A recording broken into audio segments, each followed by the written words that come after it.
पुणी मिलिब सुभद्रा योजनार टंका। आपण माने जानिछंती एबे सुभद्रा अधीन प्रथम पर्यायर पंचम किस्ती एमितिकी द्वितीय किस्ती टंका मिल सारी।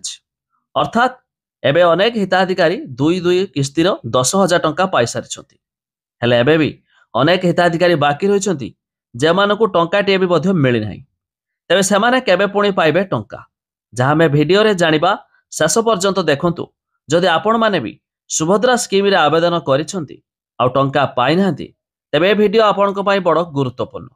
जानिबा पूर्व भिडियो को लाइक करंतु, सब्सक्राइब करनथिले एबे सब्सक्राइब करी पाखर थिबा घंटी चिन्हकु दबाई दियंतु। एबे सुभद्रा योजना रे पंचम पर्याय टंका आसी सारिछि। हेले एई मध्यरे बाकी रहिछि आसीबा पई अनेक हिताधिकारीकर।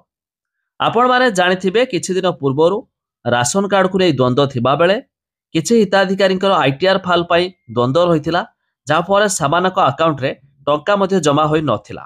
किंतु एबे मध्य पुणी टंका आसीबाकु जाउछि जेउ माने एपर्यंत टंका पाई नाहांती। आ एकथा जानिथिबे पूर्व सूची अनुसार सरकार घोषणा करथिले वर्षको दुईटी किस्ती रे गोटे महिला दिवस अवसर रे आ एक राखी पूर्णिमा अवसर रे सरकार मध्य टंका देबे। तेबे आसंता अगस्ट मास 9 तारिख रे रहिछि राखी पूर्णिमा। अर्थात एही दिन आपणक खाता रे जमा हेबाकु जाउछि जाहाकि आउ 5,000 टंका सेमानकु मिलि जिवो राखी पूर्णिमा रे। किंतु एबे भी समस्त हिताधिकारी को दुईटी किस्ती रे टंका आसारछि। तृतीय किस्ती राखी पूर्णिमा रे मिलिबो। किंतु एपर्यंत जो मानकु टंका मिली नाही तेबे सेमानकु मध्य खूब शीघ्र सरकार टंका देबाकु जाउछंती। एका बेले समाने तीनोटी किस्तीर 15,000 टंका मध्य पाइजिबे।